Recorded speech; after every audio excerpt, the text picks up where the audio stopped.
We're going to go through the holistic assessment you did recently, which looked at all the topics we've done so far this year. So we had a look at some amount of substance, some look at electron structure, and a little bit on bonding.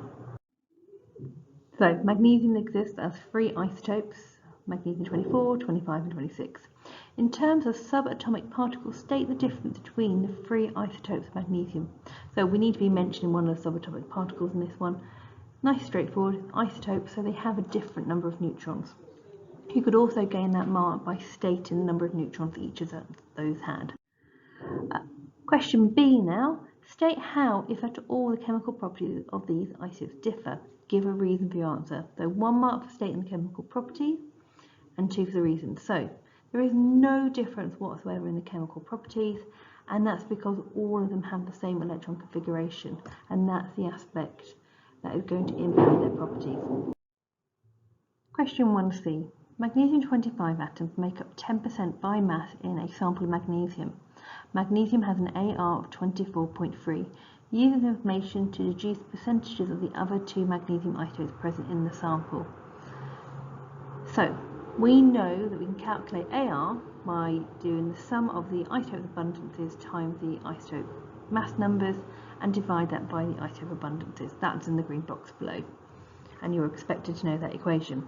So looking at the information we know already, we can say, so magnesium 25 is 10%, or 0.1 if we're doing the decimals. Magnesium 24 is some mystery X number, and that means that magnesium 26 is going to be 0.9 minus that X. So if we plug those numbers into an equation, I get 24.3, that number we were given, equals 24 times X, 25 times 0.1 plus 26 times 0.9 minus X. Okay, I've left this in decimals, so I don't need to divide by 100, but I'm effectively divided by 1. But you have a choice, either way is perfectly acceptable. So if I expand those brackets out, I get this sum, and I can simplify that down so that I get that 2x equals 1.6, and that x must be 0.8. So that means, so x represented magnesium 24 is 80%, magnesium 26 is going to be 0.9 minus x, so 0.9 minus 0.8, that gives us an abundance of 10%. So now we have a classic time of flight question here. We are told in this time of flight mass spec, ions are accelerated to the same kinetic energy, and we're given the kinetic energy equation, and we're given the velocity equation. And helpfully, we're also given the units. So in a time of flight mass spec, each magnesium 25 plus ion is accelerated to a kinetic energy of 4.52 times 10 to the minus 16 joules, and the time of flight is 1.44 times 10 to the minus 5 seconds. Calculate the distance travelled in meters in the time of flight drift region, and we're also given Avogadro's constant. So this is a multi-step calculation, so we've got to do a few different things first. So to get started, we need to work with the mass of 1 ion of magnesium. Now, we can work out the mass by doing 25 times 1, because we want the mass of 1 ion, divided by Avogadro's constant. Now, because I want this to be in kilograms, I've also divided that 25 by 1,000. You can do this at this stage, or you can do it, work it out in grams first, then convert it to kilograms, whichever one you are happiest with. Next, we're going to plug that mass along with the kinetic energy, because we're told that, into our equation, which has been rearranged to make velocity the subject. So if I plug all those numbers I've got in, it looks quite messy and looks a bit like this. So 2 times 4.52 times 10 to the minus 16 divided by 25 divided by 1,000 divided by Avogadro's constant. So rearrange or plug those numbers into your calculator. Please be super careful with your brackets here. But ultimately you should get something that looks a bit like this. So V equals 2 times 4.52 times 10 to the minus 16 times that by Avogadro's number divided by 25 divided by 1,000, and all that's going to be square root to get a value for the velocity of 1.48 times 10 to the 5. and that step gets us 3 marks.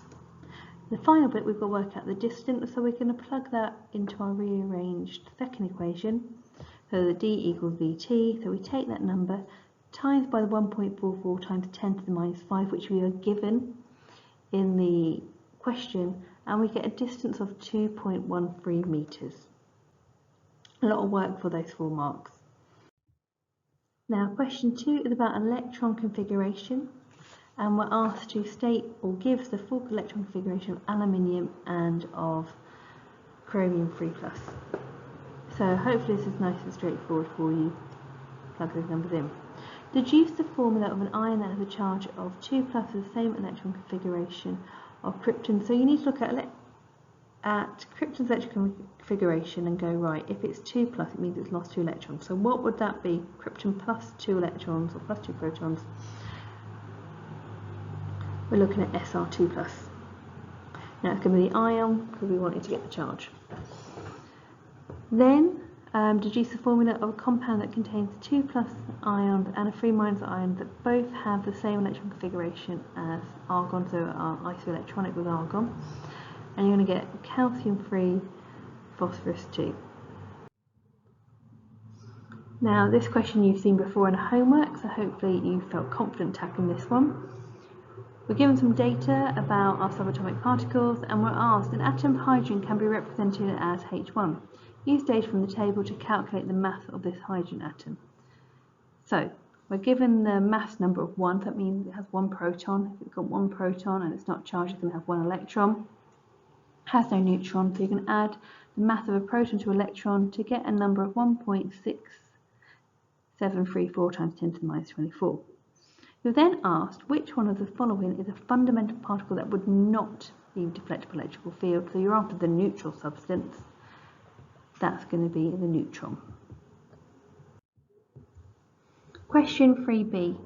A naturally occurring sample of the element boron has a relative atomic mass of 10.8. In this sample, boron exists as 2 isotopes, 10B and 11B. Calculate the percentage abundance of 10B in this naturally occurring sample of boron. So I'm going to use the approach which is kind of highlighted in the green box, where we take how we work out AR, isn't it? So I'm going to take the sum of the isotope abundances. So I'm going to give boron 10 a abundance of X, so that boron 11 must be 100 minus X, whatever that mystery number is. It can't be more than 100. So if I plug those numbers in and then simplify and rearrange, I should get it down to X being 20%. So the abundance for boron is 20%, and so we know that the boron 11 is 80. We're then asked to state in terms of fundamental particles why the isotope boron 10 and boron 11 have similar chemical reactions. Well, that's going to be simply down to them having the same electron configuration, or you could say same number of electrons in their outer shell. Both are acceptable. So we're then asked to state a value for the third ionization energy. So we're looking at a number in between those two, aren't we? So something along the lines of anything between 3,500 and 10,000 kilojoules per mole will get you that mark. For D then, write an equation to show the process that occurs when second ionization energy of boron is measured. Include state symbols in your equation. So it's second ionization energy, so the boron's already lost 1 electron and it's going to lose another one, and you can see that equation shown there with state symbols. Remember, state symbols must be lowercase letters. Part E, explain why second ionization of boron is higher than the first. Something along the lines of electron being removed from a now positive ion, therefore needs more energy, or the electron being removed is now closer to the nucleus. You don't need to have both reasons, either of those would be acceptable. Question 4. We're told that propandioic acid contains 2 carboxylic acid groups. It is a solid organic acid that is soluble in water. Describe how to prepare 250 centimetre cubed of an aqueous standard solution of propandioic acid containing an accurately measured mass of the acid. Include essential practical details in your answer. So we're not after a particular concentration of propandionic acid. We just want to know, how do I make up the solution and know what its concentration would be? How would I work that out? So please feel free to use diagrams when you are answering these types of questions, particularly when we're describing methodology. Kind of going through those step by step, add a little sketch, doesn't have to be detailed. This picture really does help. So let's have a look at these steps. So step 1, you're going to weigh out a solid acid into a boat or into a beaker. You're going to measure out a known amount. You're going to transfer that sample to a conical flask or beaker, and you're either going to re-weigh that boat so you've got the precise mass, or you're going to rinse it out thoroughly so that you know you've got every last gram of it into your container. So you dissolve your sample using deionized water or distilled. You ultimately need to transfer it to a volumetric flask. The volumetric flask is essential. Wash out your conical flask or your beaker that you use with deionized water. Then you're going to top up to 250 centimeters cubed. You might have mentioned how you fill up just to below the line and then add drop by drop those last couple of mils, so that, because you can't go over. If you go over, you've got to start again from scratch. And the most common aspect that was forgotten when doing this is that you need to invert or shake your volumetric flask several times to ensure that your solution is homogeneous, so it's all evenly mixed and distributed. 4b then, we need to calculate the mass of the propandionic acid that's going to be needed to prepare a 250 centimeter cube solution of a 0.005 mole per dm cubed solution. So 2 steps to this one. We first need to go, right, if that's the concentration I have, how many moles are going to be inside that solution? So moles equals concentration times volume. So I'm going to take 0.005 times 250 divided by 1000, because it needs to be in decimeter cubed, and that equals 0.00125 moles. Now, mass equals moles times mR, so I can take that mole value I just calculated, times it by the mR, which we're given in the equation of 104, and I get 0.130 grams. Now you will spot, where the author gives the answer, that they want it in milligrams. So to achieve that, I need to times by 1000, so my mass is 130 milligrams. Now question 5 is a titration question, and we are given a lot of information, so you are going to have to go back and forth to this paragraph. But citric acid occurs naturally in many fruits and can be synthesized in the lab to use as a food flavouring. So if you have sherbet, that will have citric acid in. A student analysed a sample of citric acid to determine its percentage purity. The student dissolved 784 milligrams of impure citric acid in water to prepare a 250 centimeter cube of solution in a volumetric flask. The student titrated 25 centimeter cube samples of solution with 0.05 moles per dm cube sodium hydroxide using phenolphthalein as the indicator, and we've got the equation there. So important things to note on here is they've made a 250 solution. They're only using 1/10 of it when they are doing their titration. So the first question they ask you is that the student rinsed the burette before filling it with sodium hydroxide solution. State why the student used sodium hydroxide rather than water for the final rinse. Well, basically, if we used water, we could potentially dilute the sodium hydroxide that's going to go in there later, or we could affect the concentration. So we're given a table here and we're asked to complete it. Now, with these tables, it's really important you pay attention to decimal places. It must be the same as what they have given you. So the rough one was given to 1 decimal place, so it has to be 1 decimal place. Titration attempts 1, 2 and 3 go to 2 decimal places, so yours must be 2 decimal places. Even if it's 0.00, you need to state that. You're then asked to calculate the mean titer used, the concordant results. So ideally you want within 0.1 of each other. So you are going to be using 23.9 and 24 here. A few of you went for 23.9 and 23.7. I think that's our brain playing tricks with us. bit like how we fall for £2.99 being more of a bargain than £3. Anyway, take those two numbers and calculate mean. Is a nice easy sum. 23.95 must be 2 decimal places. So, percentage uncertainty question next. The total uncertainty when using the burette is plus or minus 0.15 centimetre cube. This is a combination of uncertainties in the start reading, final reading, and the determination of the endpoint. So they've combined all these errors together. Use your answer to part C to calculate the percentage uncertainty for the use of the burette in this experiment. So you're going to do your absolute uncertainty of 0.15 divided by the measured value, 23.95, and times by 100, and that gives us a percentage uncertainty of 0.63%. Not too bad. Next question, we're asked to find the mass in milligrams of the citric acid dissolved in 250 centimetre cubes, so our whole volumetric flask solution. And we're told the MR of citric acid is 192, and we're given the equation. So the way to approach this is to go nice logical step by step. We're going to need to know the moles of sodium hydroxide. Then we can use that information to find out the moles of citric acid.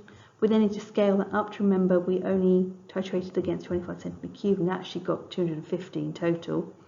Then once we have our moles of citric acid, we can work out our mass. So step 1. So we've got our mean value here divided by 1000 because we need it in decimetre cubed, and we've times it by the concentration. So we've got moles of sodium hydroxide being 0.001198. So moles of citric acid then, we can see from the equation that for 3 moles of sodium hydroxide, it will react with 1 mole of citric acid. So we need to divide our mole value we got for sodium hydroxide by 3 to get our moles of citric acid, and that number turns out to be 0.0003992. Now, that's only for 25 centimetre cubed, so we need to times it by 10 to get it for the whole volumetric flask, which is 250 centimetres cubed. So that then gives us a mole value of 0.003992 moles of citric acid. So now we have our moles of citric acid, we can work out the mass, because moles times MR gives us the mass. So we plug those numbers in and we get 0.766 grams. And again, we need to remember we were asked to find it in milligrams, so we've got to times it by 1000, and that gives us an answer of 766 milligrams. Finally, you're asked to calculate the percentage purity of this sample of citric acid. So you're going to use your answer from the previous question over what the student dissolved at the start. So they put in 784 grams of their citric acid, and it turns out that it's 97.8% pure. Question 6, bit on bonding here. So name the type of bonding in the element sodium, so that's just a metal, so it's metallic bonding. Use your knowledge of structure and bonding to draw a diagram that shows how the particles are arranged in a crystal of sodium. You should identify the particles and show a minimum of 6 particles in 2D. So we're looking for a regular structure and we're looking for positive ions. They're the 2 things we're looking for. We're looking for a solid, regular lattice structure, and we've got our positive metal ions there. If you wrote Na+ inside those circles, that's fine too. Sodium reacts with chlorine to form sodium chloride. What's the type of bonding? That's your classic ionic. Explain why the melting point of sodium chloride is high. So there are strong electrostatic attraction between oppositely charged ions. We're then asked to suggest why the melting point of sodium iodide is lower than the melting point of sodium bromide. So they are particular in the mark scheme about what you need to be describing. So you need to be talking about the iodine ion, which is iodide or I-. You said iodine, that's not the right comparison. We're talking about the ion. So the iodide ion is bigger, and we need that comparative language. So there is less attraction to the sodium plus ion compared to the other ones. We need comparative language, and we need to be talking about iodide, or you can write it as I-. Question 7. Potassium nitrate decomposes on strong heating, forming oxygen and solid Y as its only products. A 1 gram sample is heated strongly until fully decomposed into Y. Calculate the number of moles of KNO3 in a 1 gram sample. So the moles is going to be 1 divided by the MR, which equals 9.89 times 10 to the minus 3. Part 2 then says we're given some information about temperature and pressure, and we're told how much space the gas occupied. State the ideal gas equation and use it to calculate the number of moles of oxygen produced in this decomposition. So, a pivot, our classic ideal gas equation there, and now we need to work out the moles of oxygen. So we need to arrange it to make n number of moles of subject. So we plug those numbers in, and we're remembering to change our unit, so our pressure is in pascals, not kilopascals as we were given.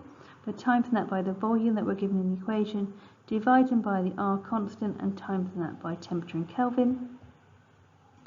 And that gives us a value of 4.93 times 10 to the minus 3. B. Compound Y contains 45.9% of potassium and 16.5% mass of nitrogen, the remainder being oxygen.